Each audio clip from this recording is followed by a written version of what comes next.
কোথায় সামলাবেন? আপনার পক্ষে কি সামাল দেওয়া সম্ভব? ঢাকাতে হলে হয়তো আর্মি নিয়ে আসবেন, পুলিশ নিয়ে আসবেন, কিন্তু একই সময়ে 64 জেলায় এবং প্রত্যেকটা উপজেলায় যদি হয়, সামাল দেওয়ার ক্ষমতা আপনার সরকারের নাই। প্রধানমন্ত্রীকে বলবো, অহংকার আমাদের মধ্যে অনেকের আছে এবং এই অহংকার আমাদেরকে ধ্বংসের দিকে ধাবিত করছে। আপনার দলের নেতা, আপনার মহাসচিব নিজেই বলেছে 24-এর আন্দোলনের সাথে বিএনপির কোনো সম্পর্ক নাই। এটা কোনো আমি বলছি না, অন রেকর্ড আছে। তাহলে শহীদ হলো কারা? আজকে যারা মঞ্চে বসে আছে তাদের ছেলে মেয়েরা, সামনে যারা বসে আছে তাদের ছেলে মেয়েরা, বিএনপির কেউ না।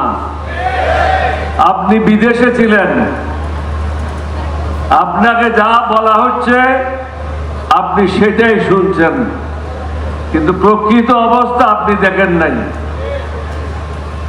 20, 30, 40 লক্ষ লোক ঢাকাতে কিভাবে প্রবেশ করেছে এক একটা রাস্তা দিয়ে।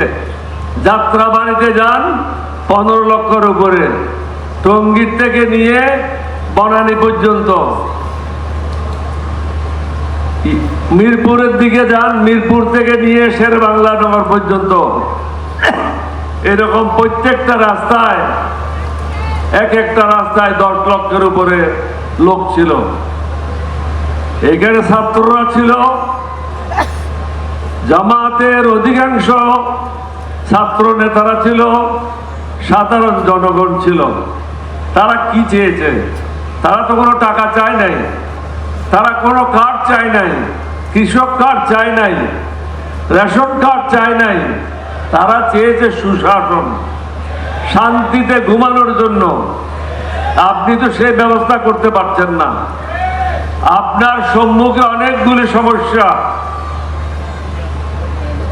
এই যে ডিজেল পেট্রোলের কারণে বাংলাদেশে দুর্ভিক্ষ হইতে পারে, রেকর্ডে যা থাকলো, দুর্ভিক্ষ হওয়ার সম্ভাবনা আছে। অর্থনীতি সামাল দেওয়া যাবে না। জনগণের উপর ট্যাক্স 3-4 গুণ বৃদ্ধি পাবে। ইতিমধ্যে পেট্রোল, ডিজেল, অক্টেনের উপরে অস্বাভাবিক হারে দাম বৃদ্ধি করেছে, যার প্রতিফলন প্রত্যেকের জীবনে ঘটবে। আইন শৃঙ্খলার অবস্থা মোটেও ভালো না। প্রত্যেক দিন দেখেন কয়েকজন লোক বিভিন্ন জায়গায় মারা যাচ্ছে। চাঁদাবাজিতে লিপ্ত আপনার দলের লোকেরা। আপনি বহিষ্কার করছেন। বহিষ্কার তো এটা কোনো কাজ না। তাকে জেলে ঢুকান, তাকে সাজা দেন, জনগণকে দেখান আপনি জিয়া সাহেবের ছেলে, বেগম জিয়ার ছেলে, আপনি দেশকে শাসন করতে জানেন। না হলে পরামর্শ নেন। যারা আপনাকে ঘিরে রেখেছে, এই বেষ্টনী থেকে বের হন। বেষ্টনী থেকে বেরিয়ে জাতীয় যে সমস্যা, আইন শৃঙ্খলা, দ্রব্যমূল্য, ট্রাফিক জ্যাম, ডিজেল পেট্রোলের সমস্যা, অর্থনৈতিক সমস্যা, আন্তর্জাতিক সমস্যা এবং 3য় বিশ্বযুদ্ধ হবে, এটা এড়িয়ে দেওয়া যায় না। সুতরাং এই দিকে মন না দিয়ে আমাদের বিরোধী দলীয় নেতাদের সাথে বসেন, তাদের সাথে বসে জাতিকে এগুলি থেকে কিভাবে মুক্তি দেবেন সেটাই চিন্তা করেন। 2-3 দিনের মধ্যে সংস্কারের যে কথাগুলি আছে সেটা বাস্তবায়ন করেন। কেউ বলছে সংস্কার, কেউ বলছে অ্যামেন্ডমেন্ট। এরকম ধারাবাহিক বক্তব্য রেখে কোনো লাভ নাই। ধারা অনুযায়ী এটা কোনো ঢাকা ইউনিভার্সিটি না, ছাত্রদের পড়াচ্ছেন। এটা হলো পার্লামেন্ট। যার যে বক্তব্য রাখার কথা সে বক্তব্য রাখতে পারে না। এক মন্ত্রীর বক্তব্য অন্য মন্ত্রী রাখে। সুতরাং প্রধানমন্ত্রীকে বুঝতে হবে ভাবে ওই মন্ত্রীকে রাখার কি কারণ আছে? তার যুক্তিকতা কি আছে? ধারাবাহিক না গিয়ে বিরোধী দলের সাথে বসে আপনি নিজে বলেছেন অক্ষর অক্ষরে পালন করা হবে। সুতরাং এগুলি পালন করে জাতীয় সমস্যাগুলি কিভাবে সমাধান করবেন, সুশাসন কিভাবে প্রতিষ্ঠা করবেন, দেশে কিভাবে শান্তি আসবে, এই বিষয়গুলি নিয়ে চিন্তা ভাবনা করেন। অন্যথায় কি হবে?